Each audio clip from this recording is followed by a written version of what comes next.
Episode 1. Introduction. I was never the type to walk into traps. You know those people who get into trouble just because they can't resist their curiosity? Yeah, that's not me. I've always stayed away from anything that smelled like problems. Caution, my superpower.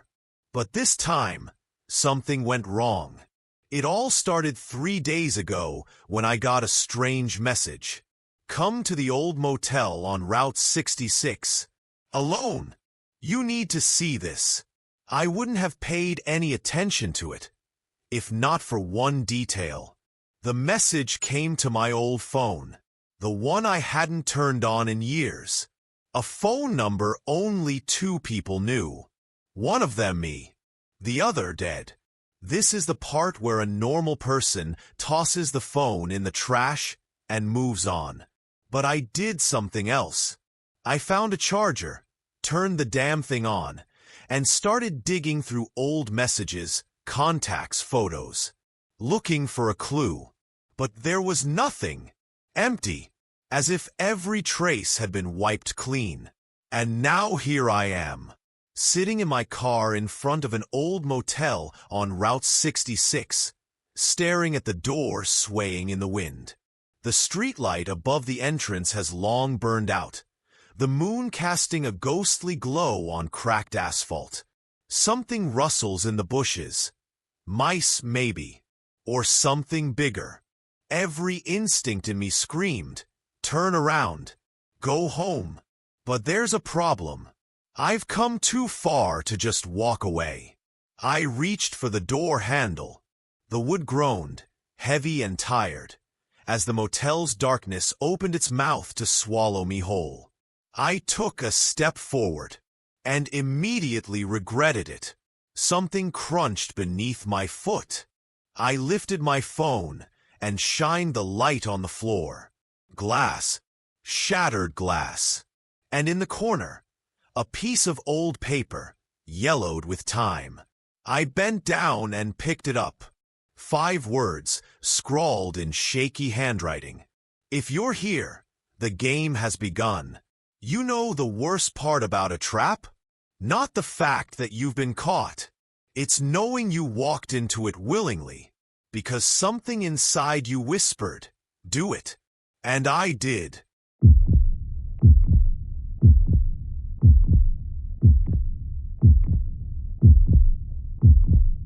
Episode 2. The game has begun. The air smelled of dust, old wood, and something else metallic. The motel looked abandoned, but not completely.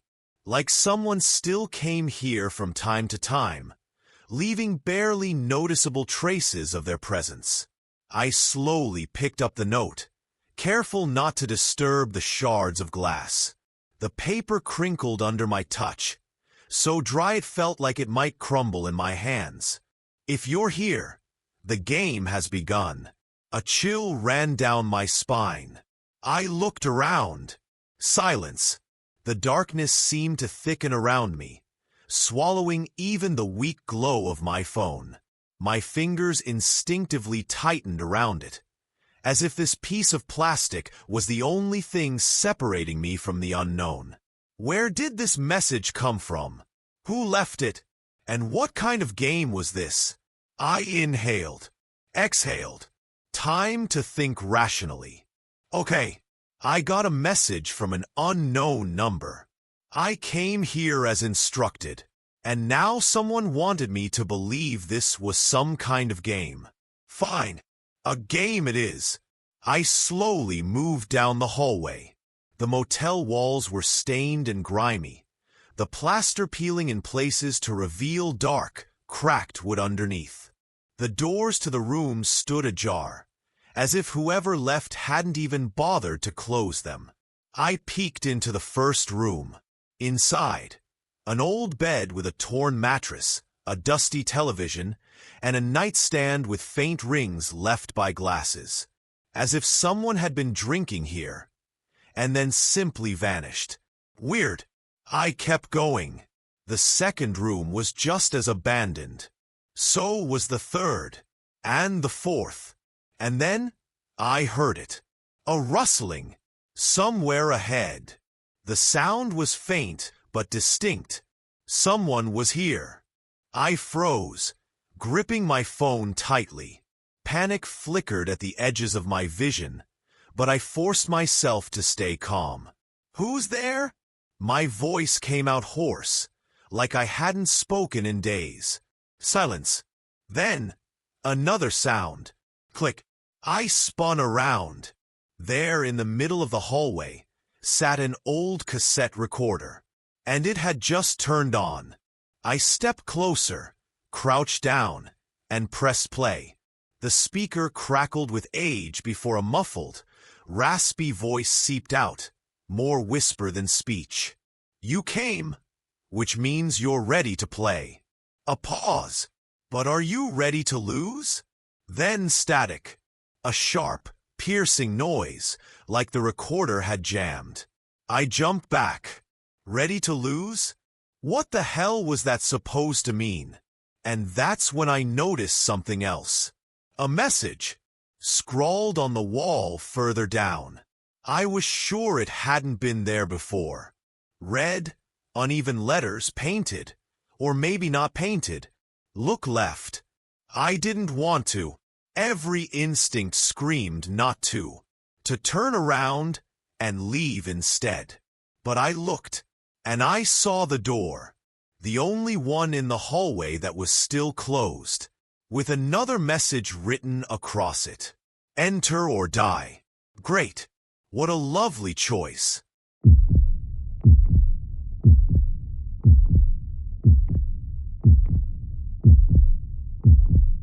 Episode 3. Behind the Door. I stood there, staring at those two short phrases. Look left. Enter or die. Someone clearly had a flair for drama. I glanced back at the empty hallway. The feeling of being watched never left me. Like a dozen invisible eyes were tracking my every move. This was a moment of choice. I could turn around and run, leave this goddamn motel, get in my car, and forget all of this ever happened. But here's the problem. I had already crossed that line where turning back wasn't an option. Curiosity gripped my throat, refusing to let me step away.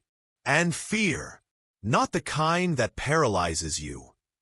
The kind that forces you to move forward because stopping might cost you even more. I slowly reached out and pressed down on the door handle.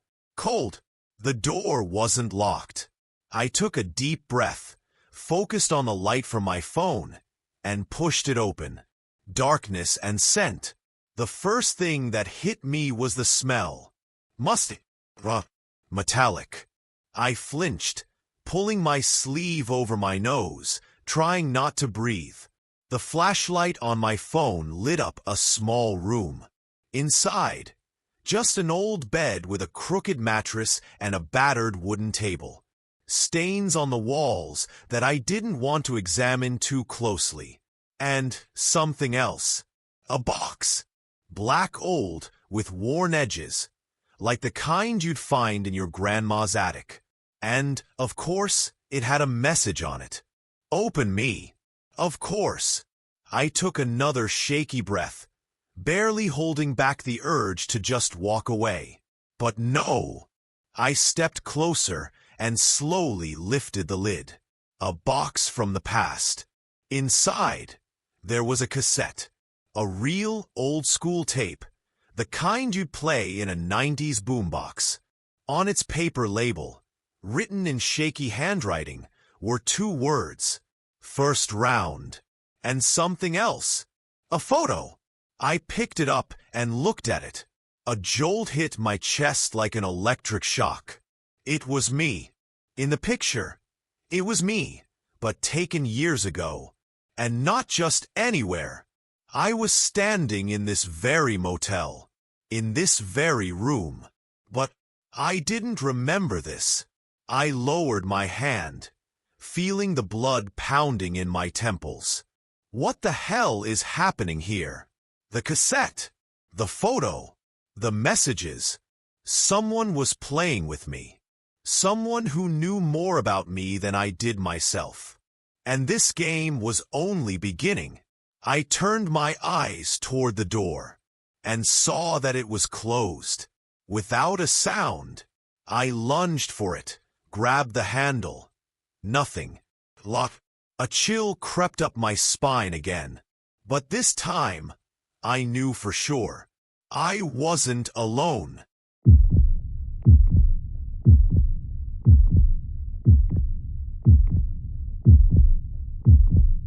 Episode 4. The game begins. I stood with my back against the locked door, trying to process what I had just seen. The cassette, the photo, the writing on the walls, and the most terrifying fact of all. I was in that picture, but I didn't remember it. If this was a joke, it was a seriously messed up one. I ran a hand over my face, trying to slow my racing heartbeat. All right, stay calm. There were only two options. 1. I had lost my mind. 2. Someone was playing a very twisted game with me. And the worst part? The second option scared me way more than the first. I looked down at the cassette. First round. What the hell did that mean? What kind of game was this? I had no choice. I had to find out. I scanned the room, looking for something, anything, that could play the tape. At first glance, the room was empty except for the old bed and the wooden table. But something told me the answer was here. I crouched down and looked under the bed. And, of course, there it was. A voice from the dark. An old cassette player sat beneath the bed. There was only one thing left to do. I took the tape, slid it into the player, pressed play, and held my breath. At first, nothing. Then, a sharp screech like radio static. And then a voice. Hoarse, quiet, but crystal clear. "Hello, Danny." My blood ran cold. He knew my name. "You're probably confused. That's normal. But you're not here by accident." A pause. Just static and the faint crackle of the tape. "Welcome to the first round." My fingers went numb. "You have a choice, Danny. There's always a choice. You can play, or stay here forever." My throat went dry. What the hell did "stay here forever" mean? You need to find the answer. It's close. You have to remember, Danny. That's your first task. My mind was spinning. Remember? Remember what? Time is ticking. Click. The tape stopped. I sat there, staring at the player, unable to move. What the hell was this? Who was that voice? How did they know me? I licked my dry lips. All right. If this was a game, I had no choice but to play. I glanced around the room, trying to figure out what I was supposed to remember. What in here could be a clue? And then, I looked back at the photo, and I saw something I hadn't noticed before. In the background, an object that seemed familiar. An old, worn-out clock on the wall. I had seen it before. But where? Something flickered in my mind. A vague, blurry memory. And then, a flash. I knew where it was. I had been in this room before. But when?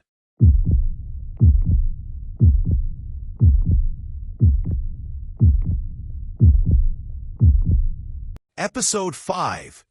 Echoes of the Past. I froze, staring at the photo. The old clock on the wall. I knew it. I'd seen it before. But where? Fragments of memory swirled in my head. Dim, blurry, like dreams that fade the moment you wake up. I squinted, trying to drag the memory to the surface. But the harder I tried, the further it slipped away. A cracked clock face. Faded numbers. The soft tick of the hands cutting through silence. The clock. And then, sharp pain stabbed through my temples. My head jerked back, and dark spots exploded in my vision. Images. Faces I couldn't quite make out. A room bathed in the yellow glow of a lamp. And a sound. That same sound. Tick, tick, tick. My breathing grew shallow. Something inside me knew the answer. I had been here before. This house. But why didn't I remember? The past comes knocking. I took a step back, feeling my heart hammering in my chest. No, I couldn't just stand here. I had to find that clock. Maybe it held something. Something that could give me answers. I scanned the room again. Aside from the bed, the table, and the cassette player, there was almost nothing. I tried the door. Shit. I spun around, my eyes darting across the walls. And then I saw it. Another cassette. Lying on the floor, barely visible in the dim light. I bent down, picked it up, and turned it over in my hands. 3 words were written on it. You need to remember. Something tightened in my chest. I slid the tape into the player and pressed play. At first, silence. And then, the same voice. You're on the right path, Danny. But are you ready to remember the truth? I held my breath. Look at your hands. I glanced down. What? Do you remember what you did? A cold shiver ran down my spine. What I did? I didn't know. I didn't want to know. But I would have to. And then click. The locked door swung open. God damn it. The game was only just beginning.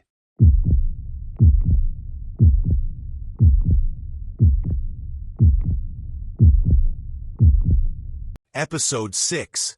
The door that shouldn't have opened. The door swung open on its own. I stood there, holding my breath, unsure if this was a trap or an invitation. The words from the cassette still echoed in my head. You're on the right path, Danny. Look at your hands. Without thinking, I lowered my gaze and my fingers trembled. Dark stains clung beneath my nails. Dirt or blood? No, it couldn't be. I stepped forward. Something deep inside me screamed, "Stop." But it was too late. If I turned back now, I'd never learn the truth. The dark hallway. I moved cautiously into the darkness. The hallway felt too long for such a small house, like a tunnel stretching endlessly ahead. The air was thick. Stagnant. I ran my hand along the wall. Old wood, cracked and rough beneath my fingers. Each step echoed through the silence. And then I heard it. A whisper. Faint, distant, seeping from everywhere at once, as if the walls themselves were speaking in words I couldn't understand. I inhaled sharply. Every instinct in my body screamed that something was wrong, that I wasn't alone. But I kept moving forward. The abandoned kitchen. The hallway led me to a spacious yet ruined kitchen. Cabinets hung open, dishes lay scattered, shards of glass littered the floor. On the table, an old newspaper rested, yellowed with age. I picked it up. Tragedy on Elm Street. The mysterious disappearance of the Crane family. I dropped the paper. This house. This family. I knew them. I knew them. Even though I couldn't remember how. I took a step back, still staring at the headline. And then something crunched beneath my foot. I looked down. A cassette. Another one. You're almost there. My hands shook as I slid it into the player.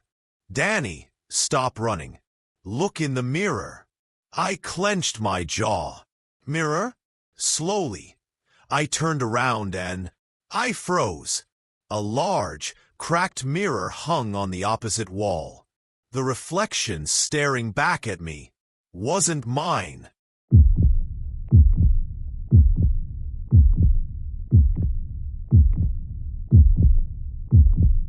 Episode 7. A stranger's gaze in the mirror. I froze. The reflection in the mirror didn't match my movements. It was me, but not quite. The eyes, too dark. The face, slightly distorted, as if someone had smudged it on an old film negative. My heart pounded, hammering against my ribs like it was trying to break free. I lifted my hand. The reflection did the same, but with a delay. Slowly, I stepped closer, feeling my blood run cold. I needed to understand. I reached out, almost touching the glass. And suddenly, the reflection changed. The man staring back at me was no longer me. His skin was gray, wrinkled like dried, cracked clay. His eyes black voids, no whites, no life. He smiled. I stumbled back, nearly tripping over the shattered glass. The mirror trembled, as if touched by an invisible hand. And then, it spoke. A voice from the abyss. "You forgot me, Danny." I froze. My fingers curled into fists, and I shook my head. "I don't know you." The reflection tilted its head. "Oh, but you do. You just don't want to remember." Its voice echoed, like a whisper in an empty room. I took another step back.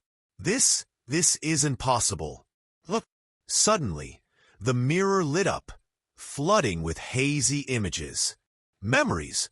I was standing in this very room. But in another time. A flickering lamp, scattered papers on the table, a shattered phone, blood on the floor. Blood? I swallowed hard.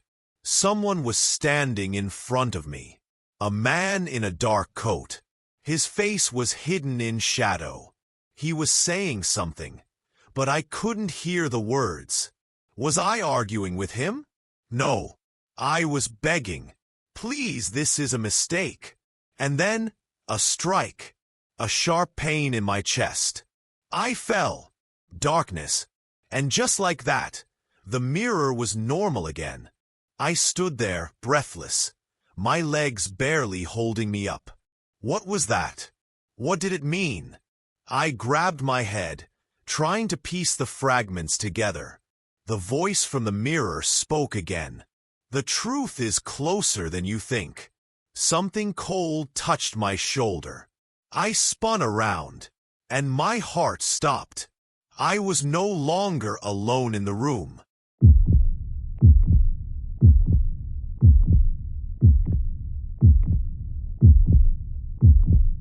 Episode 8. The shadow behind me. I felt it before I saw it. A cold, sticky presence. It clung to my back, making my skin crawl with 1,000 tiny prickles. I spun around sharply, and no one. The room was empty. Only the dim light of the lamp cast long, twisted shadows on the walls. But I knew someone was here. I didn't need to see them to feel it. With every passing second, the air grew heavier, as though the space around me was thickening, turning into something alive. I slowly inhaled and took a step back. The mirror was still in front of me, now smooth, with no hint of the distorted reflections from before. Could it have been a hallucination? I frowned. No, this felt too real. Too real. And that's when I heard it. A soft breath behind me, barely perceptible, as if someone was standing right behind me, barely breathing, trying to stay unnoticed. I clenched my jaw, every muscle in my body tensing, ready for anything. "Who's there?" My voice cracked. No answer, but the shadow on the wall. It moved. A hand from the darkness. I froze, unable to tear my gaze away. On the wall behind me, a foreign shadow was reflected, long, blurred, unnatural. It reached toward me. I swallowed a lump in my throat. The world went dark before my eyes. This can't be.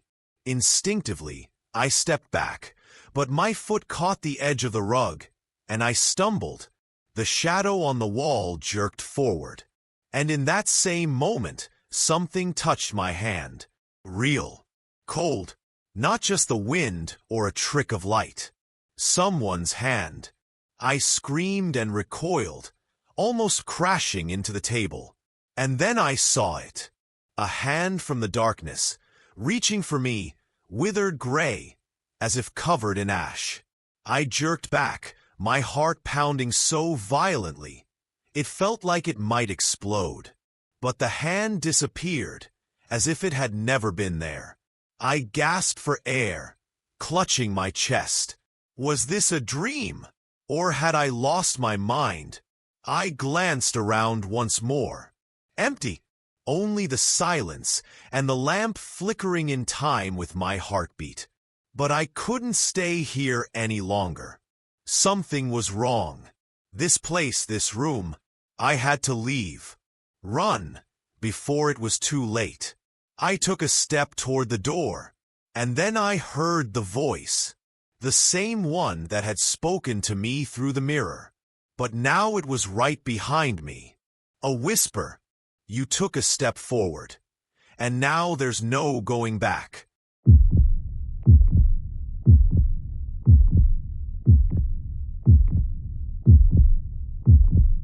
Episode 9. Beyond Reality. I froze. Those words pierced my mind like needles. You took a step forward, and now there's no going back. The voice was quiet, almost soothing. But beneath the tenderness was something dark, something that made my blood run cold. I slowly turned around, breathing in short, quick gasps. And I saw a face in the darkness. In the mirror, something reflected again.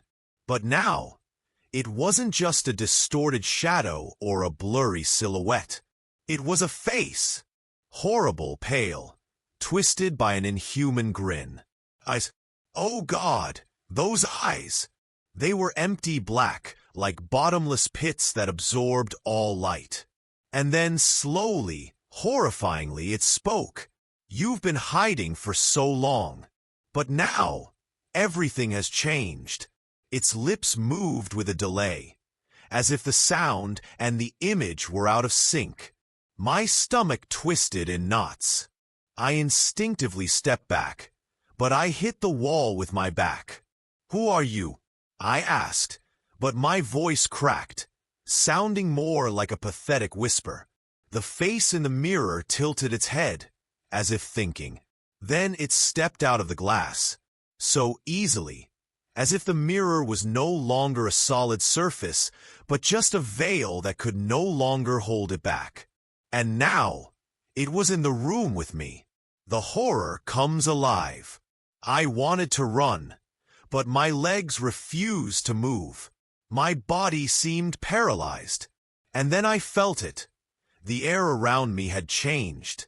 It became thicker, viscous, almost tangible to the touch. My breathing quickened. It was here. This creature. It slowly raised its hand thin like a dried bone, and touched my shoulder. I screamed, but the sound of my own voice was muffled, as if I were screaming underwater. All around me, darkness. It was swallowing the room, consuming the furniture, pulling me in like a black hole. And in this darkness, two empty eyes. The abyss that stared straight into me. You made your choice, it whispered. And now you belong to us. The last chance to escape. I don't know what happened next. Maybe my brain simply refused to process this nightmare. Or perhaps I just passed out from fear. But in the next moment, I was running. I don't know how. I don't know if it was really me. But my legs carried me forward, through the darkness that curled around me, grabbing at my arms, trying to pull me back.